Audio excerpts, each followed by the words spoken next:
านผู้ชมครับวันนี้ก็มาอยู่กับหัวลูกรังนะครับกับทีมงานทำพอดีนะครับยังไม่จบนะครับที่นะครับวันกว่าเที่ยวนะครับโอเคเต็มเลยครับดูแล้วก็มาอยู่กับผมมาสูงครับ PC 200ครับรุ่นกินครับ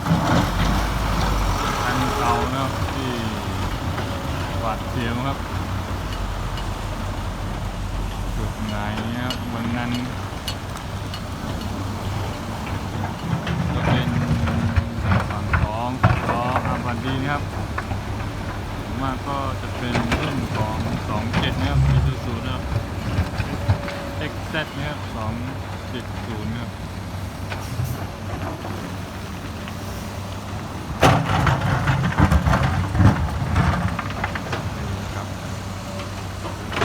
ครับ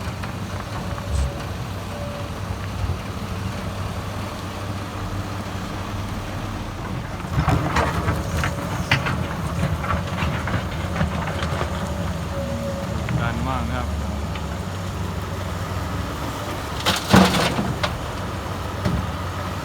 ยอดนะครับขับได้ดุดันมากเลยครับ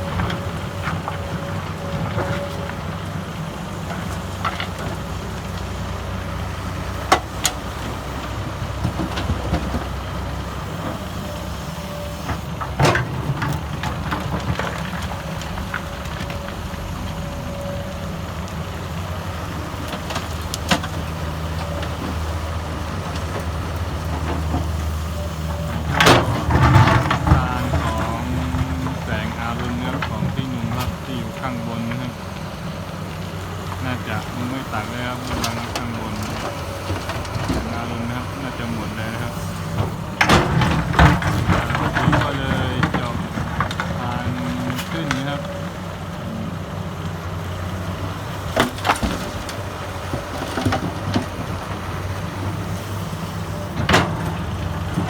ก็จะเป็นทางของแสงอารุณนะครับ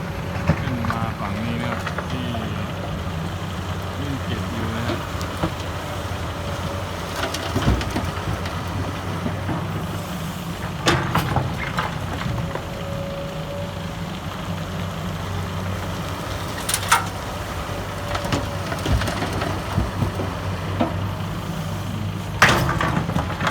ก็ไม่ค่อยแข็งเท่าไหร่นะครับเมื่อวานผมถ่ายแค่320ดีครับแข็งโป๊ะเลยครับเมื่อวานนะ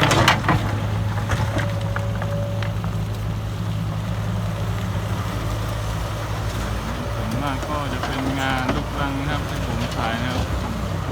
ไม่รู้ว่างานบ่ออะไรบ่อดินนะครับไม่ค่อยมีนะครับ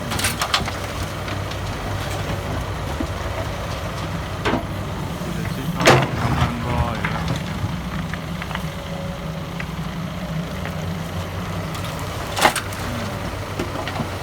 ไม่แข็งก็ตักง่ายนะครับโอ้กินหมูเลยครับงานนี้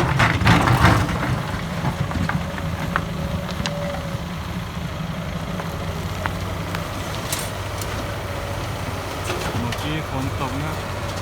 ก็เลยชื้นหน่อย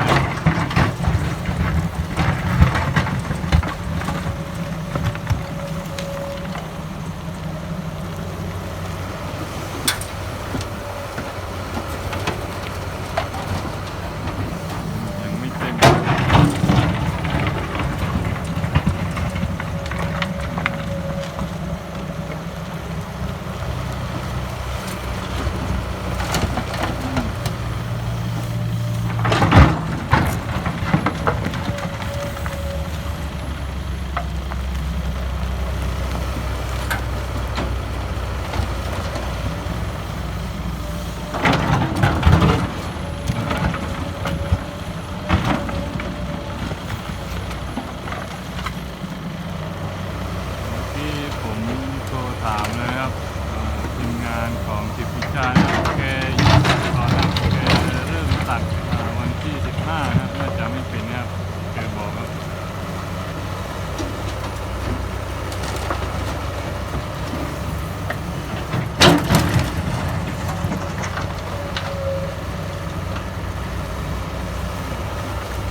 ก็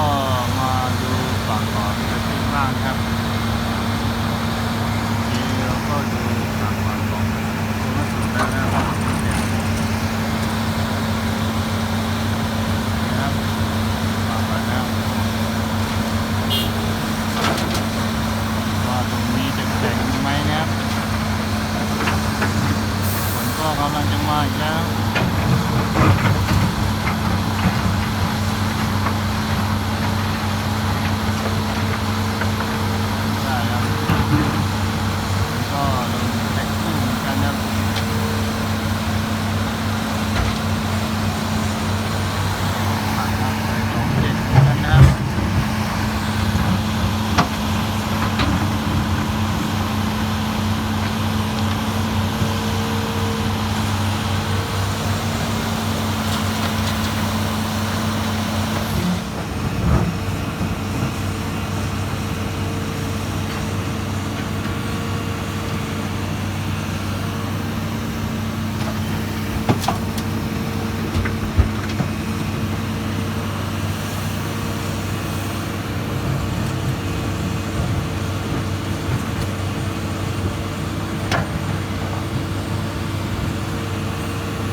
สุดไหมนี่ก็ได้แค่นั้นก่อนนะครับผมกำลังมาเลยนะครับไม่มีร่มเลยครับ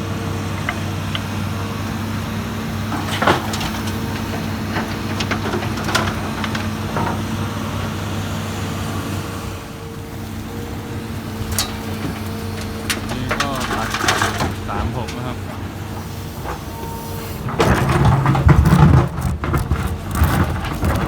ของแข็งครับตัวนี้ครับ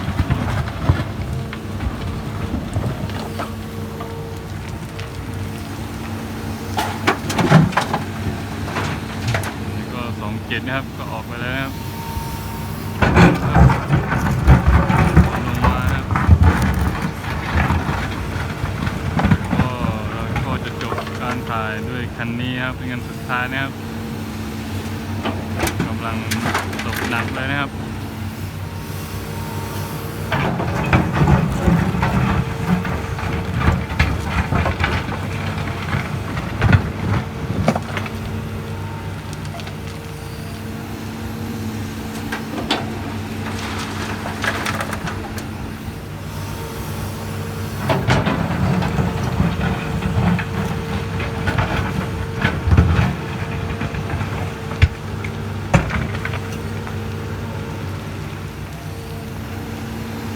ไม่อันตรายเท่าไหร่ครับตัดกำลังครับแกอยู่ด้านล่างครับถ้าอยู่ข้างบนนู้นผมว่าอยู่ก่อนนะครับอันตรายลื่นนะครับนี่ไม่เป็นไรครับอยู่ด้านล่างนะครับตัดได้ครับ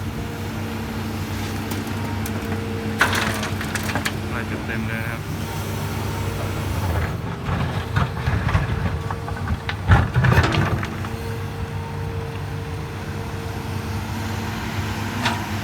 หนักมากนะครับเปียกเลยนะครับตัวตัดผม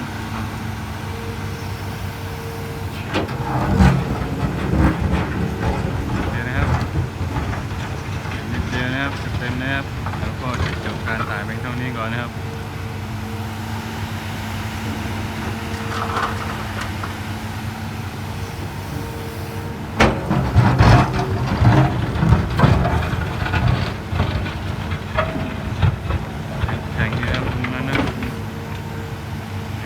ไม่เข้าเลยครับ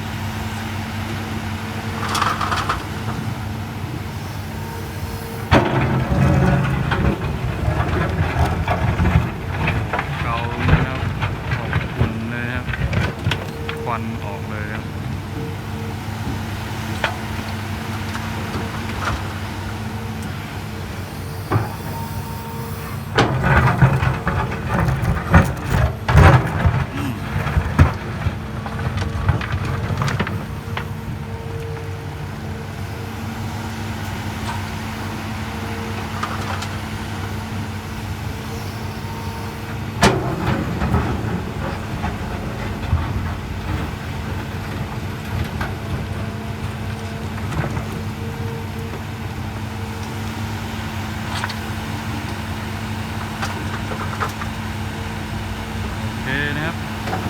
ต็มเลยนะครับอย่าลืมนะครับกดไลค์กดแชร์นะครับกด Subscribe ด้วยนะครับ